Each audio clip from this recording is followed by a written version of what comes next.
Hi everyone, and welcome to your daily tarot reading for Thursday, the 6th of June 2019. Thanks for joining me. I'm using the Goddess Tarot for this reading. Let's have a look at what the cards want you to be aware of. If you like the tarot and you like these readings, then please share them online and hit the subscribe button. If you want to learn how to read them yourself, then take my course on my website. I've made that really inexpensive so that everyone can access it, because I really feel the tarot is such a useful tool to just get clarity for yourself and for other people. And these readings are for everyone who watches, so they're for all signs of the zodiac. What I do is I ask the cards, what is the day's energy about? How's that going to impact all of us? And what have we got to work with? Now, obviously, each one of us is in different situations, in different circumstances, and the energy is going to come through in different ways, but fundamentally, it's the same energy.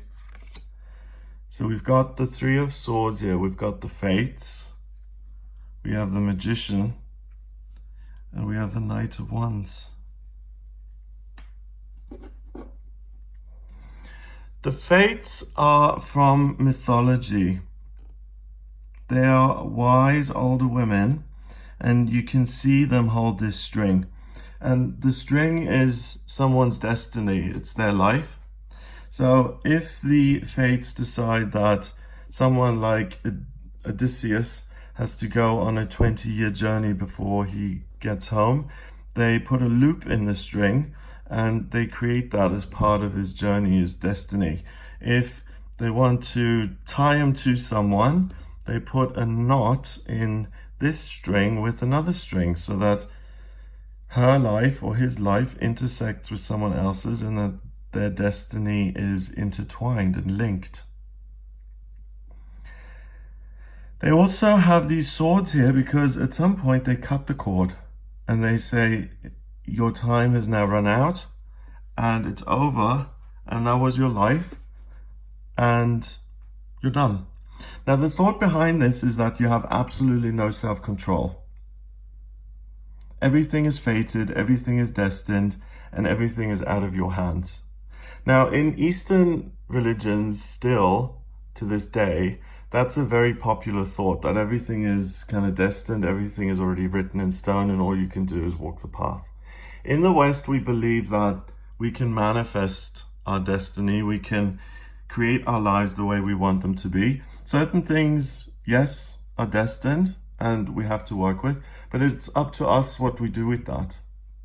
Like, for instance, if you're born an heiress, you're very rich, you can decide to live off that money and live a quiet life, or you can decide to use that money to invest in your own business and to create an even greater fortune. It's your choice, it's your destiny.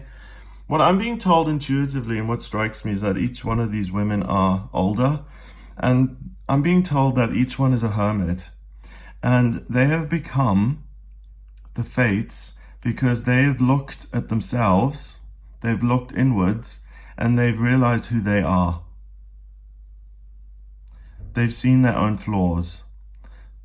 She realizes about herself that she's susceptible to envying others and that she has anger issues. And because she knows that about herself, she's able to manifest a positive life because she no longer acts on those impulses. If I have anger issues and I don't know about them, and that's kind of hidden from me, I'm going to manifest a lot of conflict in my life. I'm going to manifest a lot of anger, fury, resentment, rage in my life, because what you put out, you get back. Planet Earth is a mirror. It's the planet of duality. Whatever you put out there comes back to you threefold. Now, by looking within, having that self-knowledge means that you can become your own fate. You can be invited into the club. So when you do the inner work, The two fates are going to ring you up and say, hey, join our team.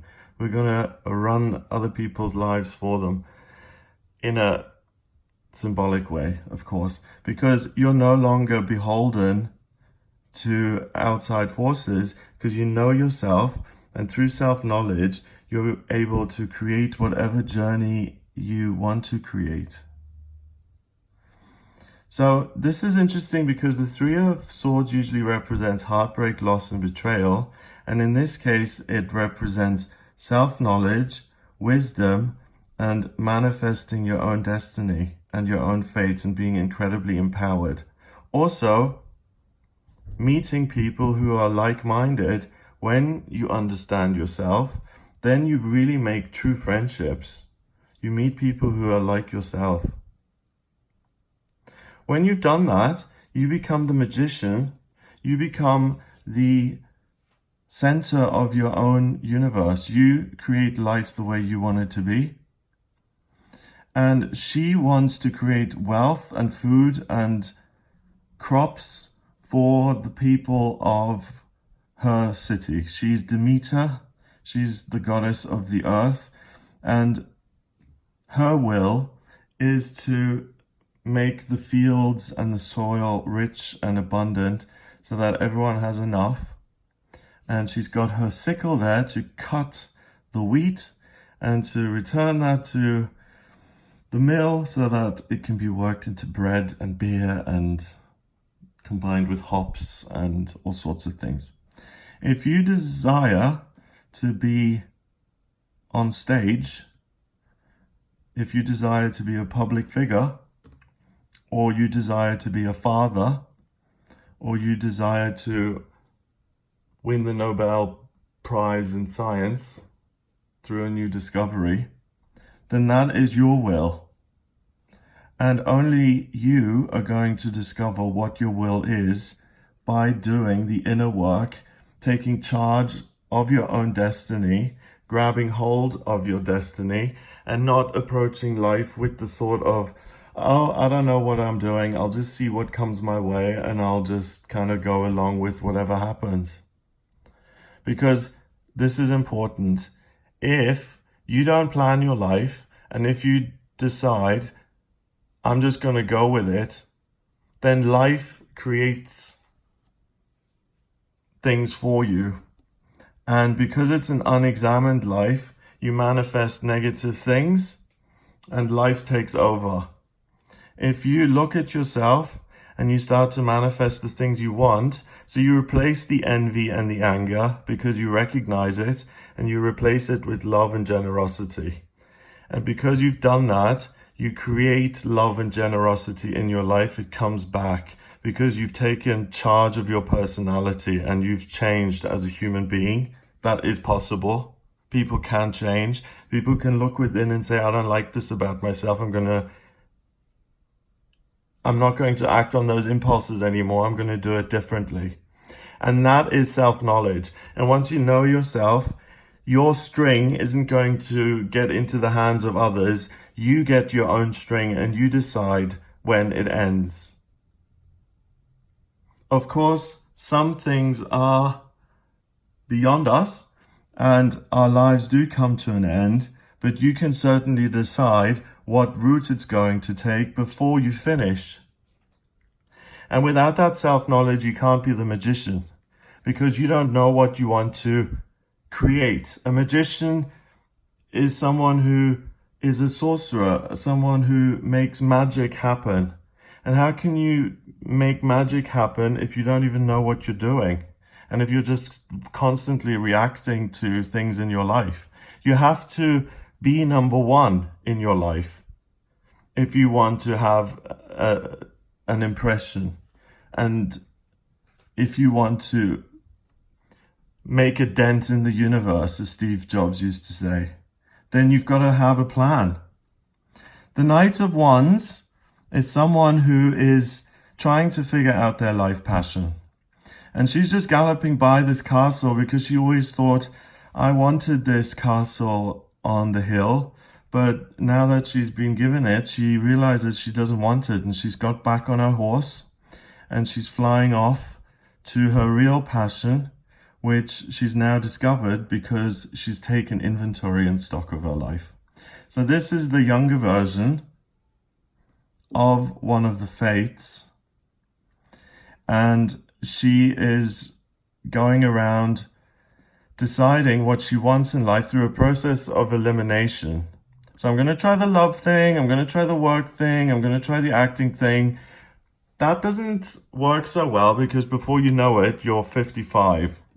What's much easier and what's a much better way of discovering what your true path is to connect with the higher realms and to ask for help from your inner child, your higher self, your true self, the spiritual being that you are having a human experience, and connecting with that true self through meditation and prayer.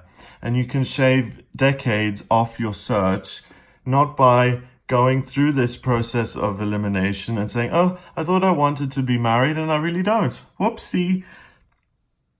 You look within and you realize that I want to be a public figure. I want to start a company that finds different ways of fueling automobiles so that we can reduce pollution on planet Earth. Boom. You know it. Once you have that information that comes in, remember, swords and sickles are thoughts. And a sickle is a thought that you can harvest. And once that thought comes in and you harvest that thought, then you make your destiny a reality. You start the business, you find different research teams, you fund the whole thing so that you do find a way of getting automobiles working without fuel, without pollution, and that is how you're providing for the world. So the fact that Demeter has come up means that, yes, you're supposed to take your power back. You're supposed to be the master of your own destiny. Yes, we don't all get it right immediately, but we do have an intuition. The clue is in this card. If you listen to your intuition, you don't need to go running around rainbows, which is a symbol for being impractical and living in cloud fairyland. And other people are going to be like, oh, there she goes again. It's the 10th job in 5 years, or the 20th spiritual practice that she's trying this year. Let's just let her get on with it. When I tried my meditation practice in the beginning, certain things didn't work for me. And I went from different thing to different thing to different thing. I tried Kriya Yoga. I went to London. I tried Nichiren Buddhism. I tried Zen meditation. I tried transcendental meditation, which stuck. I tried lots of different things. And my ex at the time said, oh, what is it today, Greg? So other people don't matter. It's about your journey. It's about you getting connected with your higher self. And if you have to look for that, it's better than looking for your purpose in the external world. It's much better to look for your purpose in the internal world, because then you're able to manifest and determine your life and build a life in the way that you want it to look. And the only way you can do that is if you have the right information. 3 and 1 is 4, and a court card is 1.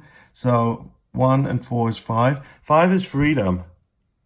And by doing this, by taking your own destiny back and listening to your higher self, you're giving yourself freedom from this human experience. You return to being a spiritual being in a human body here on earth, and you have total freedom from life. You don't live here to work, to survive, to make money, to make other people happy, to have his children. You are here to be free and to realize your destiny and what makes you happy. And in that lies freedom. Wow. So whatever it is you want to do today, the real beginning, the first step here is falling in love with yourself by connecting with yourself and really understanding who you truly are. And when you do that, you're able to reclaim your power, and then you're actually able to move on with your life and get started. And it can be the first day of the rest of your life. So look inwards, not outwards. Have a fabulous day. If you would like a personal reading with me, please get in touch via my website. It's gregoryscott.com. Click on the readings tab to order your reading. Have a fabulous day, and I'll speak to you tomorrow.